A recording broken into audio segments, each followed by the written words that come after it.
بسم اللہ الرحمن الرحیم. بسم اللہ الرحمن الرحیم والصلاة والسلام علی اشرف الانبیاء والمرسلین وعلی آلہ وصحبہ وامتہ اجمعین اما بعد. عزیز طلبہ اکرام، آج سبق نمبر 74 پڑھیں گے، کتاب الطہارۃ، باب صفت وضوء النبی صلی اللہ علیہ وسلم. اس کا آج انشاءاللہ ہم 5واں حصہ پڑھنے والے ہیں. باب چونکہ طویل ہے تو اس لیے متعدد ویڈیوز کے اندر اس باب کو مکمل کریں گے. سبق کے موضوعات اسکرین پر آپ کے سامنے موجود ہیں، انہی موضوعات سے متعلق بات ہوگی. گزشتہ سبق کا جو خلاصہ ہے وہ بھی آپ کے سامنے اسکرین پر موجود ہے.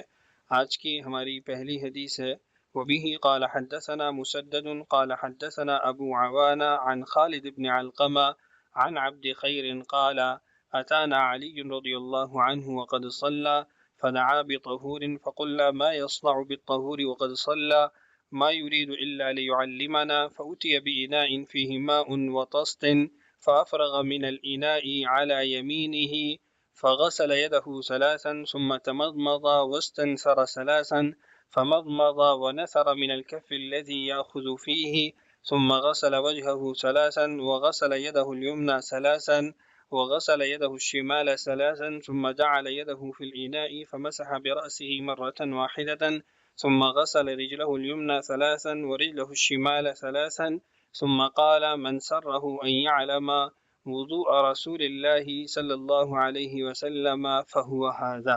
یہاں سے سیدنا علی رضی اللہ عنہ کی جو احادیث ہیں ان کا بیان شروع ہو رہا ہے. اس سے پہلے جو احادیث ہم نے پڑھی ہے وہ حضرت عثمان رضی اللہ عنہ سے منقول تھیں. ابتدا کے اندر آپ کو اس باب کا جو چارٹ تھا وہ دکھا دیا تھا کہ کن صحابہ سے کتنی احادیث مروی ہیں. بہرحال سیدنا علی رضی اللہ عنہ کی احادیث یہاں سے آگے شروع ہو رہی ہیں. میں مکمل احادیث کا ترجمہ نہیں کرتا، چند جملوں کی وضاحت کر دیتا ہوں. سب سے پہلا جملہ ہے فقلنا، ہم نے کہا. اس سے مراد یا تو انہوں نے اپنے آپ سے کہا، یعنی اپنی اندر ہی اندر یہ بات کی، یا پھر ان میں سے بعض نے بعض سے یہ بات کہی کہ یہ طہارت کے پانی سے کیا کریں گے حالانکہ نماز پڑھ چکے ہیں. اس کے بعد فأوتي بإناء فيه ماء وطست. وطست اس کو مجرور پڑھا گیا ہے. اس کی وجہ یہ ہے کہ فأوتي بإناء فيه ماء وأوتي بطست، یہ اصل میں اس کا مفہوم یوں واضح ہوگا. تو اس کی جر جو آئی ہے وہ با کی وجہ سے آئی ہے، جو اینا کے اوپر داخل ہے، عطفاً وہ بھی مجرور ہو جائے گا. طس جو ہے یہ ایک ایسے برتن کو کہتے ہیں جس میں پانی وغیرہ جمع ہو جاتا ہے، یعنی تھوڑا بڑا بھی ہوتا ہے. جیسے ہمارے ہاں ہاتھ وغیرہ دھونے کے لیے ہم ایک برتن استعمال کرتے ہیں، تو اسی طرح کا ایک برتن تھا جس میں سیدنا علی رضی اللہ عنہ نے وضو کرنا تھا اور وضو کا پانی اس کے اندر گرنا تھا.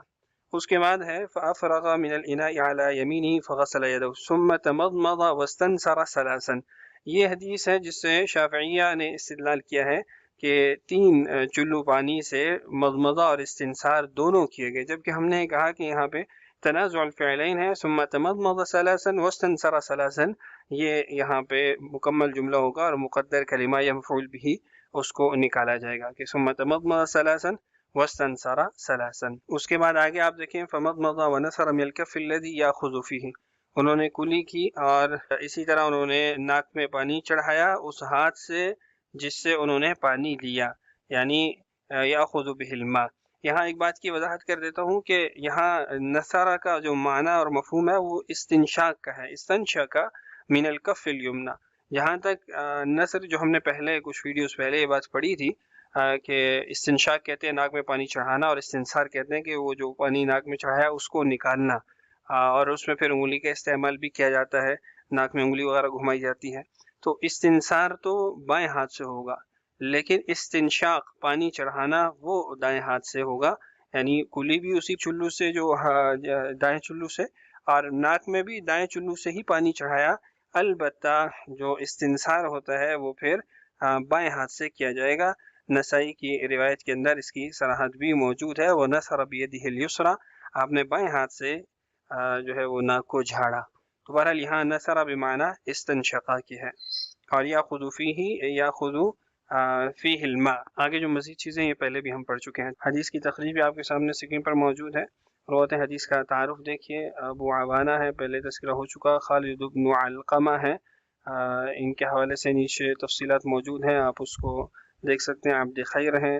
اگلی جو ہماری حدیث ہے اس کو دیکھیے. وبه قال حدثنا الحسن بن علي الحلواني قال حدثنا حسين بن علي الجعفي عن زائدة عن خالد بن علقمة الهمداني عن عبد خير قال صلى علي عليه السلام الغداة ثم دخل الرحبة فدعا بماء فأتاه الغلام بإناء فيه ماء وطست، قال فأخذ الإناء بيده اليمنى فأفرغ على يده اليسرى وغسل كفيه، ثم أخذ الإناء بيده اليمنى فأفرغ على يده اليسرى فغسل كفيه ثلاثا، ثم أدخل يده اليمنى في الإناء فتمضمض ثلاثا واستنشق ثلاثا، ثم ساق قريبا من حديث أبي عوانة قال ثم مسح رأسه مقدمه ومؤخره مرة ثم ساق الحديث نحوه۔ ترجمہ کی ضرورت نہیں ہے، چند چیزیں واضح کر دیتا ہوں۔ ایک تو یہ الرحبہ کلمہ نیا آیا ہے کہ رحبہ میں داخل ہوئے۔ رحبہ یہ کوفہ کا ایک محلہ ہے، ایک جگہ ہے، اور اس کے بعد نیچے دیکھیں فتمضمض ثلاثا واستنشق ثلاثا،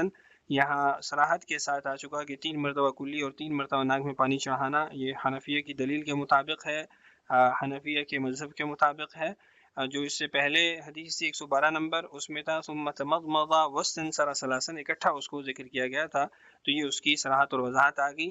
اور پرلطف بات یہ ہے کہ دونوں حدیثیں جو ہیں خالد بن علقمہ سے منقول ہیں، ان کے آگے مختلف شاگرد ان سے نقل کرتے ہیں۔ تو ابو عوانہ والی جو حدیث تھی اس سے پہلے ہم نے پڑھی، اس کے اندر اکٹھا ثلاثن کو ذکر کیا گیا تھا، مضمض واستنثر، اس کے ساتھ ثلاثن آگے اکٹھا۔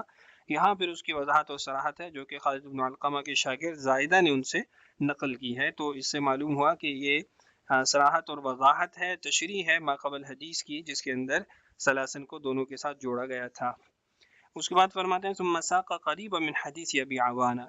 اس کی صراحت اور وضاحت یہ ہے کہ خالد بن علقمہ کے 2 شاگرد جن کی یہاں حدیث امام ابو داؤد نے ذکر کی ہیں، ایک ابو عوانہ ہے جو حدیث نمبر 111 ہم نے 112 بلکہ پڑھی یہاں اس نسخے کے مطابق، اور یہ حدیث نمبر 113 ہے جو خالد بن علقمہ کے ہی شاگرد ہیں زائدہ، انہوں نے نقل کی ہے۔ تو یہاں امام ابو داؤد یہ فرما رہے ہیں کہ اس سے آگے کی جو حدیث زائدہ نے بیان کی ہے وہ ابو عوانہ کے قریب قریب ہی ہے۔ اس سے پہلے کا جو ٹکڑا تھا اس میں جو فرق تھے وہ انہوں نے ذکر کر دیے۔ اس کے آگے بھی ایک فرق آتا ہے، اس کو واضح کر رہے ہیں ثم مسح رأسه مقدمه ومؤخره مرة۔ یہ آگے ابو عوانہ کی حدیث کے خلاف ہے یا اس کے اندر نہیں پایا جاتا جو زائدہ کی حدیث میں ہے کہ پھر آپ نے مسح کیا، آپ نے ابتداء راس سے شروع کیا، سر کے ابتدائی حصے سے یعنی پیشانی والی جانب سے، اور آپ گودی کی طرف اس کو گردن کی طرف لے گئے، پھر وہاں سے گردن کی طرف سے آگے کی طرف لایا۔ یہ جمہور کی دلیل ہے، ان کے مطابق مسح کا طریقہ یہی ہے۔ وکیع رحمہ اللہ کا البتہ اختلاف ہے، انہوں نے کہا کہ مؤخر راس سے ابتدا کی جائے گی، لیکن یہ پھر حدیث ان کے مذہب کے خلاف ہے۔ آگے حدیث کی جو تخریج ہے وہ بھی آپ کے سامنے اسکرین پر موجود ہے، اس حدیث کے روات بھی آپ کے سامنے اسکرین پر موجود ہے۔ اس کے بعد آگے حدیث نمبر 114 ہے، اس کو دیکھ لیتے ہیں۔ اگلی حدیث ہے وہ بھی قال حدثنا محمد بن المثنى قال حدثنا محمد بن جعفر قال حدثنا شعبة قال سمعت مالك بن عرفطة قال سمعت عبد خير قال رأيت علي عليه السلام أتي بكرسي فقعد عليه ثم أتي بكوز من ماء فغسل يده ثلاثا ثم تمضمض مع الاستنشاق بماء واحد وذكر هذا الحديث قال ابو داود اخطأ فيه شعبہ وانما هو خالد بن علقمہ۔ ترجمہ کی تو حاجت نہیں ہے، جو چیزیں یہاں پہ نئی ہیں یا پھر کوئی قابل وضاحت چیزیں ہیں ان کو آپ کے سامنے رکھ دیتا ہوں۔ پہلی چیز جو سند کے اندر آئی ہے جس کو نیچے امام ابو داؤد نے بھی ذکر کیا ہے، بعض نسخوں میں یہ موجود ہے اور بعض میں نہیں ہے، وہی ہے کہ شعبہ رحمہ اللہ کو یہاں پہ وہم ہوا ہے، اور یہ اس پہ جو حفاظ حدیث ہیں ائمہ حدیث ان کا اتفاق ہے کہ وہ کہتے ہیں سمعت مالک بن عرفطہ، جبکہ انہوں نے مالک بن عرفطہ سے نہیں سنا، خالد بن علقمہ سے سنا ہے۔ قال حدثنا شعبہ قال سمعت خالد بن علقمہ، نہ کہ مالک بن عرفطہ ہے۔ تو امام ابو داؤد نے پھر جو خالد بن علقمہ کی روایت نقل کی ہیں اس میں ایک روایت یہ بھی ہے، یعنی یہ شعبہ سے منقول ہے، شعبہ نے نقل کی خالد بن علقمہ سے، اس سے پہلے زائدہ کی حدیث تھی اور اس سے پہلے ابو عوانہ کی حدیث تھی، تو یہ مختلف ان کے شاگرد ہیں جن کی حدیثیں امام ابو داؤد نے ذکر کی ہیں۔ فرماتے ہیں اوتیا بکرسیین، کرسی پہ بیٹھنا وہ ثابت ہے، یعنی بلند جگہ پہ یا کسی بھی ایسی جگہ پہ جس سے سب کو نظر آ سکے، اور مقصد بھی ان کا وہی تھا تاکہ سب دیکھ سکیں۔ اس کے بعد آگے ہے ثم تمضمض مع الاستنشاق بماء واحد، یہ پھر مستدل ہے شافعیہ کا، دلائل کا جو ذکر کرنا تھا اور ان کا جو مناقشہ تھا وہ پہلے گزر چکا ہے۔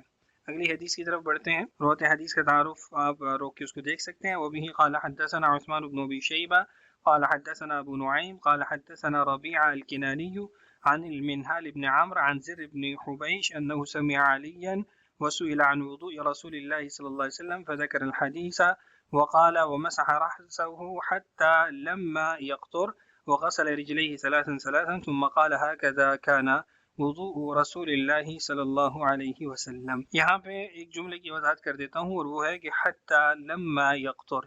لما یقطر یہاں پہ لم یقطر الماء عن رأسه اس معنی اور مفہوم کو واضح کر رہا ہے، یعنی نفی کا معنی یہ واضح کرے گا، اور مقصود اس سے یہ ہے کہ استحباب تخفیف المسح وعدم المبالغة بحيث یقطر، کہ انہوں نے اتنا زیادہ پانی استعمال نہیں کیا مسح رأس کے اندر کہ جو نیچے ٹپک سکے، اس کے قطرے گر سکیں، بلکہ انہوں نے ہلکا سا مسح کیا.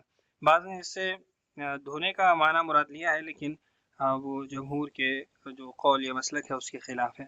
اس کے علاوہ منہال بن عمرو راوی ہیں، ان کے حوالے سے بات کر لیتے ہیں.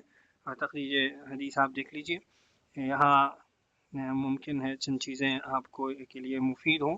باقی جو روات ہیں ان کا تعارف تو آپ دیکھ سکتے ہیں، وہ سارے ثقہ راوی ہیں. منہال کے حوالے سے یہاں دیکھیے فرماتے ہیں کہ ابن معین اور نسائی رحمہ اللہ فرماتے ہیں ثقہ ہیں، عجلی رحمہ اللہ فرماتے ہیں کوفی ثقہ، البتہ ترکہ شعبہ لأنہ سمع من منزلہ صوت الطنبور، انہوں نے ان کے گھر سے طنبور کی آواز سنی تھی. شعبہ سے منقول ہے، فرماتے ہیں کہ میں منہال کے گھر کی طرف آیا تو میں نے وہاں سے طنبور کی آواز سنی تو میں نے واپسی کر لی، میں نے ان سے حدیث کے حوالے سے پھر نہیں پوچھا. تو پھر اس پہ اعتراض یہ ہوا کہ فَهَلَّا سَأَلْتَهُ عَسَىٰ كَانَ لَا يَعْلَمْ، ان سے سوال کر لیتے، ممکن ہے ان کے علم میں نہ ہو اس کی ممانعت وغیرہ. ابن حجر رحمہ اللہ فرماتے ہیں کہ یہ اعتراض درست ہے. فَإِنَّ هَذَا لَا يُوجِبُ قَدْحًا فِي الْمِنْهَالِ، منہال کو اس وجہ سے مجروح نہیں قرار دیا جا سکتا کہ ان کے گھر سے بس آواز سنی اور ان کو غیر معتبر قرار دیا یا ان کی روایت کو ترک کر دیا جائے یا ان کو ضعیف قرار دیا جائے. آگے دیکھیں فرماتا ہے یقال صوت قراءۃ بالتطریب، ایک قول یہ بھی ہے کہ ان کے گھر سے سر لگا کے قراءت کی آواز سنی تو واپسی کر لی. بہرحال کچھ دیگر حضرات کے بھی اقوال ہیں جرا میں، لیکن جو مختار قول ہے وہ یہی ہے کہ ثقہ راوی ہیں، کوئی ایسی خاص وجہ نہیں ہے جس کی وجہ سے ان کی تضعیف کی جا سکے. اگلی حدیث ہے وبه قال حدثنا زیاد بن ایوب الطوسی قال حدثنا عبید اللہ بن موسیٰ قال حدثنا فطر عن ابی فروہ عن عبد الرحمن بن أبي ليلى قال رأيت عليا توضأ فغسل وجهه ثلاثا وغسل ذراعيه ثلاثا ومسح برأسه واحدة ثم قال هكذا توضأ رسول الله صلى الله عليه وسلم. روایت حدیث آپ کے سامنے موجود ہیں، آپ ان کا تعارف دیکھ سکتے ہیں. اگلی حدیث کی طرف بڑھتے ہیں. وبه قال حدثنا مسدد وابو توبہ قال حدثنا ابو الاحوص التحويل وبه قال حدثنا عمرو بن عون قال أخبرنا أبو الأحوص عن أبي إسحاق عن أبي حية قال رأيت عليا توضأ فذكر وضوءه كله ثلاثا قال ثم مسح رأسه ثم غسل رجليه إلى الكعبين ثم قال إنما أحببت أن أريكم طهور رسول الله صلى الله عليه وسلم.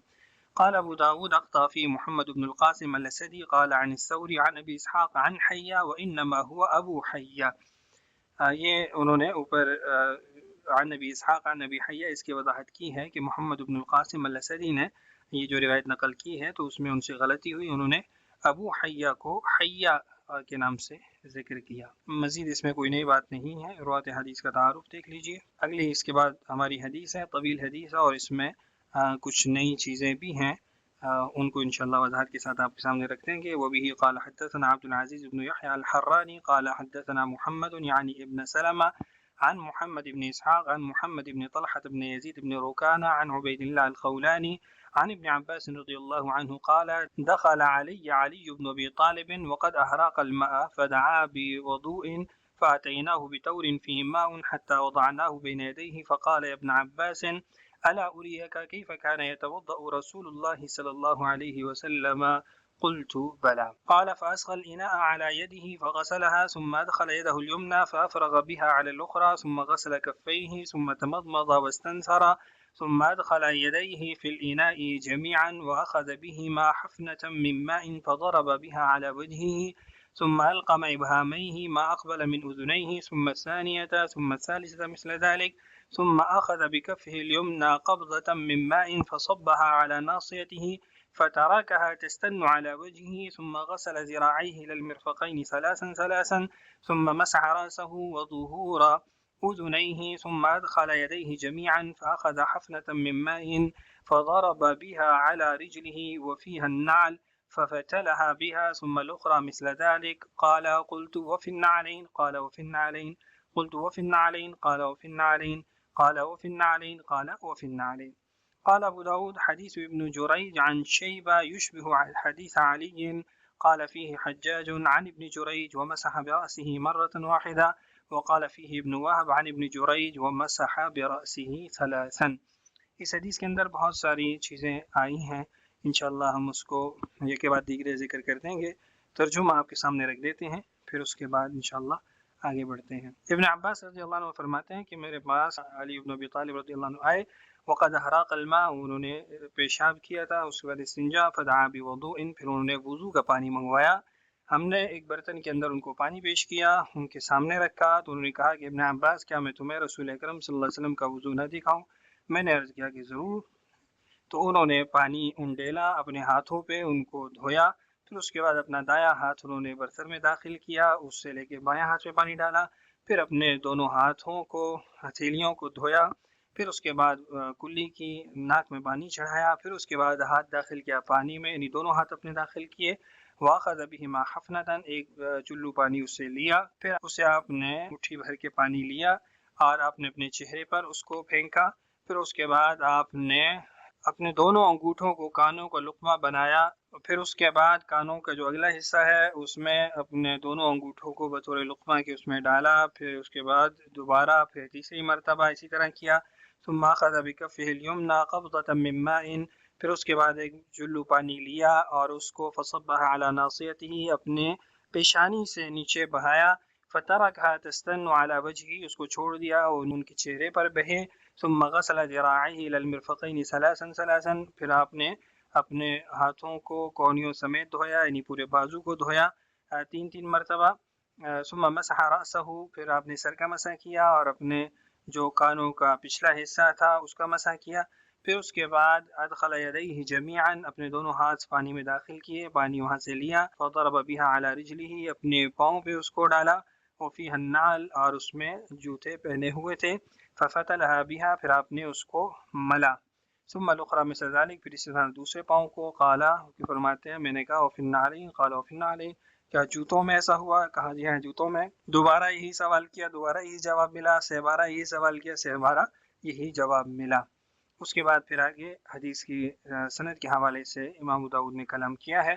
حدیث کا ترجمہ ہم نے کر لیا، باقی جو وضاحتیں ہیں، صراحتیں ہیں اس حدیث سے متعلق، وہ انشاءاللہ جو ہمارا اگلا سبق ہے اس میں کرتے ہیں. اللہ تعالی ہم سب کا حامی و ناصر ہو. السلام علیکم ورحمۃ اللہ وبرکاتہ.